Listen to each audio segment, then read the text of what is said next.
Ketika kita melakukan promosi kesehatan, seyogianya melakukan suatu hal yang disebut dengan evaluasi promosi kesehatan.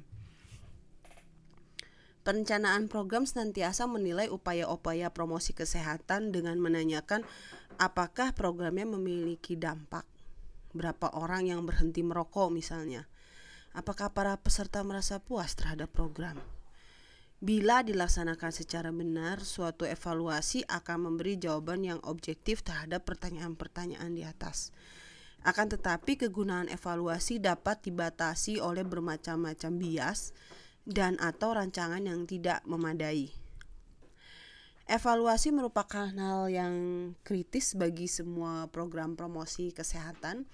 Yang penting adalah memiliki informasi yang akurat untuk menentukan dampak program dan untuk mengambil keputusan di masa yang akan datang. Contohnya, evaluasi akan memberikan bantuan kepada perencanaan program untuk menentukan apakah peserta puas dengan program penurunan berat badan, apakah lokakarya berhenti merokok benar-benar merubah perilaku merokok. Seperti yang kita ketahui bahwa tanpa evaluasi yang memadai, informasi yang akurat tidak akan kita peroleh dan keputusan-keputusan hanya berdasarkan spekulasi saja. Sehingga untuk mendapatkan data yang berguna dan tentunya bermakna, evaluasi seyogianya dirancang pada awal sebuah proses perencanaan. Jadi evaluasi itu sudah dirancang ketika awal kita membuat sebuah proses perencanaan. Evaluasi muncul bila perencanaan menyusul tujuan, goals and objective program. Membantu bukan hanya untuk menentukan apakah tujuan program tercapai atau tidak, akan tetapi juga untuk menjawab pertanyaan-pertanyaan pada waktu melaksanakan program, ongoing proses. Nah, apabila evaluasi tidak dirancang sampai program berakhir, informasi tidak dapat dipakai untuk memperbaiki selama program berlangsung. Contohnya, keikutsertaan yang rendah pada lokakarya manajemen stres dapat merupakan cermin dari kondisi yang tidak memadai, waktu yang tidak tepat, atau kurang publikasi. Semua hal tersebut akan dapat dikurangi atau dihilangkan jika evaluasi dilakukan pada tahap perencanaan. Proses perancangan evaluasi ini harus merupakan kerjasama dari semua stakeholder. Mereka yang akan memperoleh manfaat atau kerugian dari hasil evaluasi, meliputi perencanaan program, administrator program, fasilitator program, dan perwakilan dari sumber dana. Semuanya akan mempunyai pertanyaan-pertanyaan khusus yang ingin dijawab mengenai perkembangan dan hasil program tadi. Perencanaan program ini mengetahui apakah program dapat memenuhi kebutuhan populasi sasaran. Nah, pertanyaan tersebut akan terjawab apabila evaluasi direncanakan secara benar dan dilaksanakan secara benar. Istilah-istilah dasar berbagai definisi mengenai istilah evaluasi kebanyakan memasukkan konsep menentukan nilai atau harga dari objek yang menjadi perhatian terhadap suatu standar penerimaan untuk menilai program promosi kesehatan. Ini hanya sebagai contoh-contoh saja.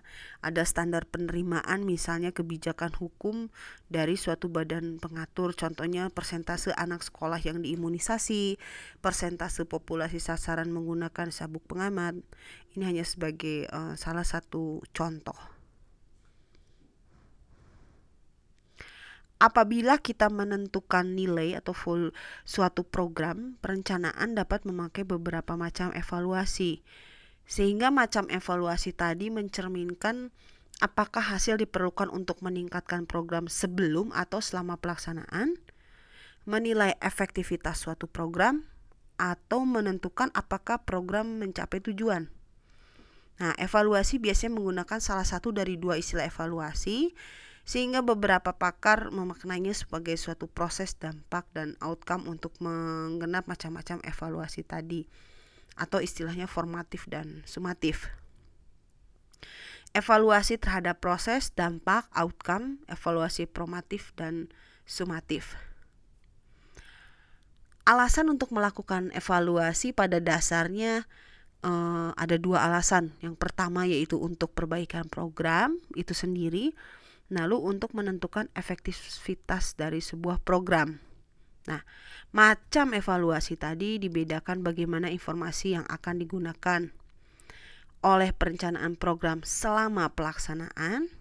Suatu program untuk perbaikan dalam pelayanan disebut dengan evaluasi proses, atau untuk melihat hasil yang segera tercapai, misalnya perubahan pengetahuan sikap dan perilaku, yang disebut dengan evaluasi dari keluaran.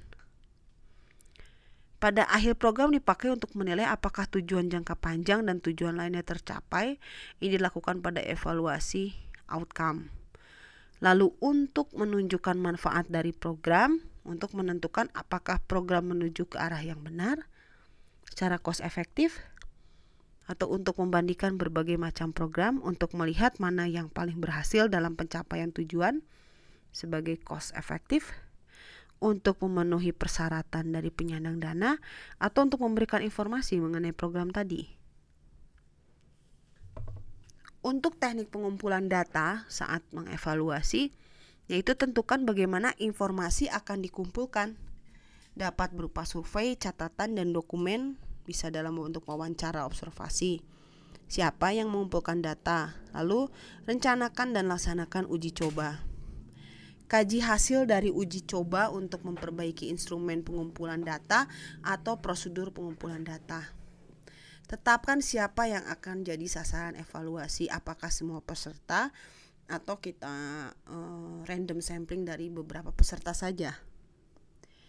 Tentunya setelah data terkumpul, kita harus menganalisis data tersebut.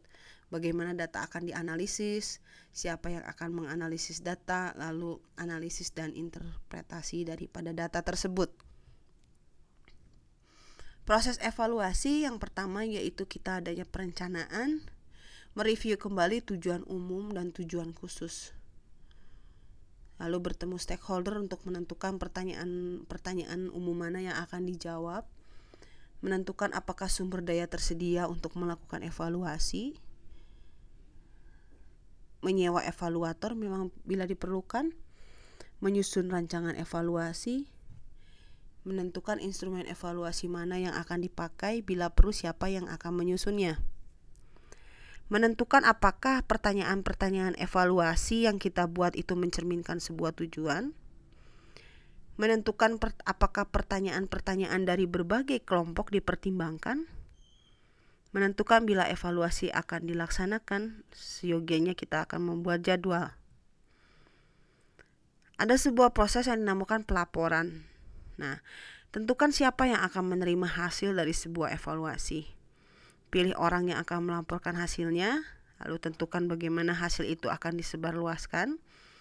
Diskusikan juga bagaimana hasil proses atau evaluasi formatif yang akan mempengaruhi program.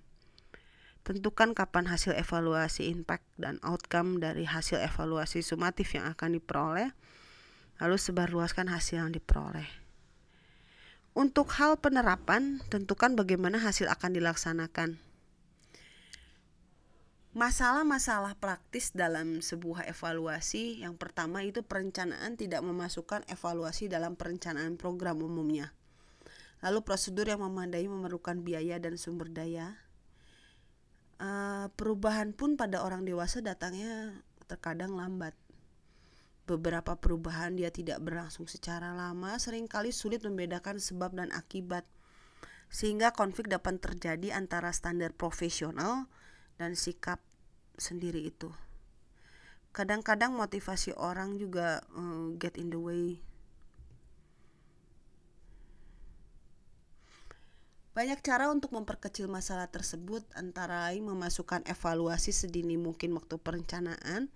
Lalu kita pun menentukan siapa yang akan melakukan evaluasi dengan mempertimbangkan secara cermat rancangan evaluasi, meningkatkan objektivitas dan mengembangkan rencana untuk menggunakan hasil evaluasi.